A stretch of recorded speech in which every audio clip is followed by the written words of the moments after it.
নমস্কাৰ থাম্বনেইলত নিশ্চয় দেখিছে কথাখিনি তাৰ সন্দৰ্ভত আপোনালোকৰ লগত মই আজি ডিসকাস কৰিম যেহেতুকে এতিয়া এনআইএছৰ হাইকোৰ্টৰ ৰিজাল্ট ওলাল আৰু ৰিজাল্টটোক লৈ বহুত খুশি বিশেষকৈ আপোনালোকতকৈ মই বেছি হৈছোঁ কাৰণ আপোনালোকে জানে যে ইমান দিনে পজিটিভ থিংকিঙত থাকি আপোনালোকক পজিটিভ খবৰ বা পজিটিভ আশা দিয়া একমাত্ৰ চেনেল হৈছে এমএছ ফৰাম লগতে একমাত্ৰ মানুহজনীয়ে হৈছোঁ মই এই কথাটো মই নদি ক'ব পাৰোঁ আৰু যিসকলে মোৰ চেনেল কণ্টিনিউৱাছলি ভিজিট কৰে তেওঁলোকে নিশ্চয় গম পায় আৰু এই ক্ষেত্ৰত মই বহুতৰে গালিও খাইছিলোঁ বহুতে বিভিন্ন ধৰণে বেয়া কমেণ্ট কৰিছিল তথাপিতো মই পজিটিভ খবৰবোৰ আপোনালোকৰ আগত নিদিয়াকৈ থকা নাছিলোঁ লগতে মই নিজেই লিড লৈ আছিলোঁ এটা গ্ৰুপত মানে একে ক্ষেত্ৰত কেছ কৰি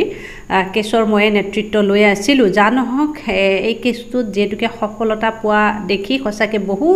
বহুত খুশি আপোনালোকতকৈ মই বেছি হৈছোঁ এতিয়া আপোনালোকে এটা সকলোৱে চাকৰি পোৱাটোৱে কামনা কৰিছোঁ যা নহওক এতিয়া ক'ব বিচাৰিছোঁ যে এনআইএছৰ ৰিজাল্টটো বাৰু ওলাল ঠিকেই কিন্তু এতিয়া এই ৰিজাল্টটো ওলোৱাতেই সমাপ্ত হ'বনে এই ৰিজাল্টটো ওলোৱাৰ পিছত আপোনালোকৰ এনআইএছৰ প্ৰাৰ্থীখিনি চাকৰি পাবলৈ সক্ষম হ'বনে নিশ্চয় নহয় ইয়াৰ পিছত কৰিবলগীয়া আপোনালোকৰ আৰু এটা ডাঙৰ কাম আছে সেই কামটো হৈছে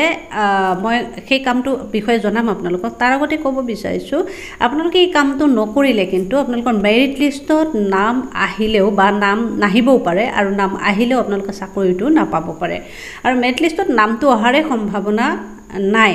যদিহে এই কামটো নকৰে সেই বিশেষ কামটো হৈছে আপোনালোকে কৰিব লাগিব কি এতিয়া যিখন চাৰ্টিফাইড কপি মানে হাইকোৰ্টৰ যিখন অৰ্ডাৰ কপি এই অৰ্ডাৰ কপিটো আপোনালোকে গৈ ডিডব্লিউ অফিচত জমা কৰিব লাগিব যে আপোনালোকৰ পক্ষত ৰায়টো ওলাইছে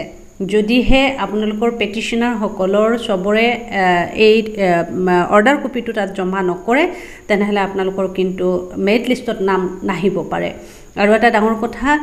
সকলোৱে যাব লাগিব নেকি বহুতে সুধিও আছে মোক মেছেজ কৰি এইটো জমা দিবৰ কাৰণে পেটিশনাৰ সকলোৱে যাব লাগিব নেকি নালাগে বন্ধুসকল সকলোৱে যাব নালাগে আপোনালোকে 4-5 জন মানুহে গৈ ডিডব্লিউ অফিচত তাত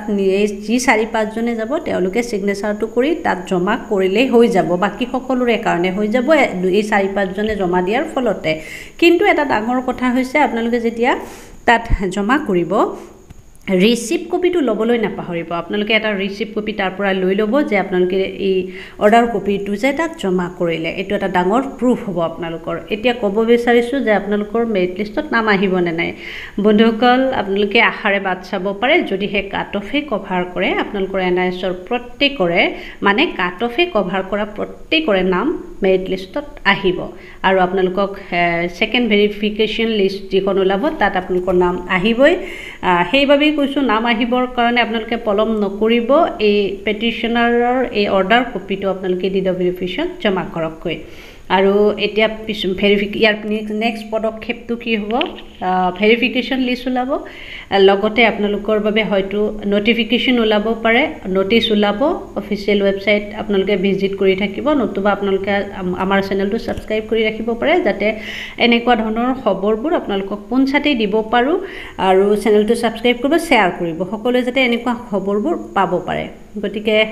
মেৰিট লিষ্ট এই উলাও অৱস্থাত আছে আপোনালোকে আৰু এদিন ওয়েট কৰক 20 তাৰিখৰ ভিতৰত মই এটা ডেডলাইন দিছিলো 20 তাৰিখৰ ভিতৰত আপোনালোকে মেৰিট লিষ্ট পাই যাব আজি 17 তাৰিখ গতিকে বিশেষ নাই এইখিনি কথা ধন্যবাদ জয় আই অসম